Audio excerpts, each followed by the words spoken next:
Morning, everyone. Welcome to the news at 7, streaming on CBS News Philadelphia and on Philly 57. I'm Jim Donovan. And I'm Janelle Burrell. Thanks for joining us on this Thursday morning. Let's talk about that forecast. Meteorologist Andrew Kozak in for Kate. All right, Andrew. I guess at least we're going to have some of the highs starting with an 8 instead of a 9, so that's something to look forward to. We're just back to where we should be, Janelle, this time of year. And you know what? Even by tomorrow, yes, it won't be pretty. We'll have some showers and storms for your Friday. Some of us could start off in the 60s and 70s and only end up in the 70s. I don't think there'll be a whole lot of complaining, especially since the storms are not slated to be severe. All right, so we're starting things off with clouds that are really starting to move out and give way to sunshine. Summer's pointing at an overcast sky when we first looked at the camera about an hour or two ago, and now already brightening up very nice across the Jersey Shore. Camden, there's the Ben Franklin, and of course the city in the background. Looking pretty good right now, and it doesn't feel terrible. It does feel a little humid, but when you think about it, compared to where it's been the last couple of days, not terrible at all. 64 Mount Pocono, that's the place to be. 76 in the city, 75 Millville, and over toward Atlantic City, Toms River, up and down the Jersey Shore, low to middle 70s. The shore, 83 degrees today, not bad. It's a great day to get down to the Jersey Shore if you can. Water temperatures between 72 and 74 at most of the shore points, 90 in the city. Lehigh Valley coming in at 85 degrees. Coming up, the heat has a break for now. It is coming back. We'll talk about your rain and storm chances, and I'll have a 7-day planner for you as well. Stay with us. 7:02, your forecast is on its way. Chandler? Good morning, Andrew. Still talking about this next traffic alert. Since about 2 o'clock this morning, we've had this closure on the Vine westbound, but we are seeing improvements involved in this tractor trailer crash. So Chopper 3 live over the scene. They have moved away that trailer part of the tractor trailer. Cab still on scene with a tow truck, but looks like that heavy duty tow truck just moved away. The trailer part involved in that accident looks like damage was done to the roadway, so we're waiting on an update for that. But let's talk about, as you travel out the door, where you need to go, what to avoid. The Vine westbound, right at the Ben Franklin Parkway, that's where all traffic is forced off, so we're closed on the Vine West from the Parkway down to the Schuylkill Expressway, that stretch there. The delays, they're pouring back even onto 95 southbound, so it's very slow moving in the area. You can sit in the traffic and take the detours there around the Art Museum to get onto the Schuylkill, or you have the Vine Local, you have Spring Garden Street, Market Street, or other area streets that'll get you to the Schuylkill Expressway. I would just try to avoid the expressway at all costs. Elsewhere, we have the opening for the Coney Powell Meyer Bridge. The arms there up. This is for a ship making its way southbound that previously opened the Burlington Bristol Channel. All right, thank you, Chandler. Breaking overnight, a convenience store employee shot to death in the Frankfurt section of Philadelphia. This happened just before 12:30 at the Frankfurt convenience store on Pratt Street. That's across the street from the Frankfurt Transportation Center. Police believe the 37-year-old man was shot during a robbery gone wrong. And a man riding an electric scooter is dead after being shot in Tacony. This happened just before 10:30 last night on Levick Street near Dittman Street. According to a witness, a car pulled up alongside the 19-year-old victim, and someone inside shot him several times. 2 of the bullets also went into a nearby house, but nobody inside the home was struck. So far, there are no arrests. We're now hearing from the family of slain Temple University Police Sergeant Christopher Fitzgerald.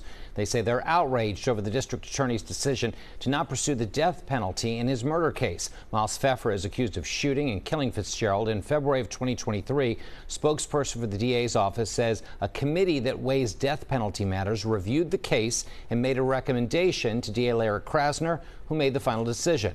Here's what Fitzgerald's widow had to say about the district attorney's decision. How dare you? How can you, knowing what we're going through already, how can you allow yourself to already have made up a decision in your mind and string us along and make us present to you on why my husband's case deserves the death penalty? Pfeffer's attorneys entered a not guilty plea at an arraignment yesterday morning. In other news, convicted former labor leader John Dougherty will learn his fate today when he's sentenced on bribery and embezzlement charges in a federal courtroom. Prosecutors are urging the judge to impose a 14-year prison sentence. Dougherty's attorneys are asking for leniency. Dougherty, who spent more than 3 decades as the business manager for the Local 98 electrical union, was convicted in 2 separate trials in the last 3 years. He was found guilty of bribing former council member Bobby Heenan and funneling money from the union into his own pockets.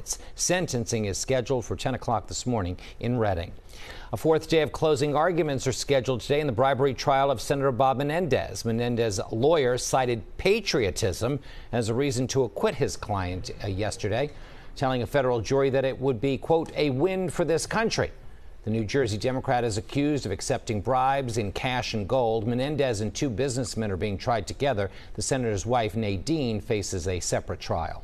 A popular summer event down the shore suddenly canceled. We're talking about the Atlantic City Airshow, which attracts hundreds of thousands of spectators every year. New Jersey reporter Brandon Goldner joins us live in the studio to tell us more about this. Good morning, Brandon. Good morning, Jim. Janelle. Organizers say it's canceling after a, quote, major act withdrew from the show. The Greater Atlantic City Chamber says in part, quote, this decision was not made lightly, and we understand the disappointment it may cause. We extend our heartfelt thanks and gratitude to all who have supported this event over the past number of years. It's really been a turbulent few months for the air show. You may remember back in May, the show's future was in the air after Governor Phil Murphy announced the South Jersey Transportation Authority would give $300,000 to fund the event.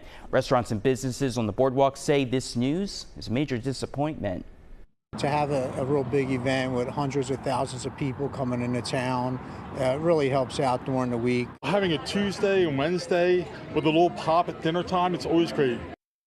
Still working to confirm who that major act was that pulled out of the event. Janelle. Oh boy. All right, Brandon, thank you for that report. Happening today, a court hearing for the lawsuit challenging Mayor Parker's order requiring all Philadelphia city employees to return to work in person full-time by Monday.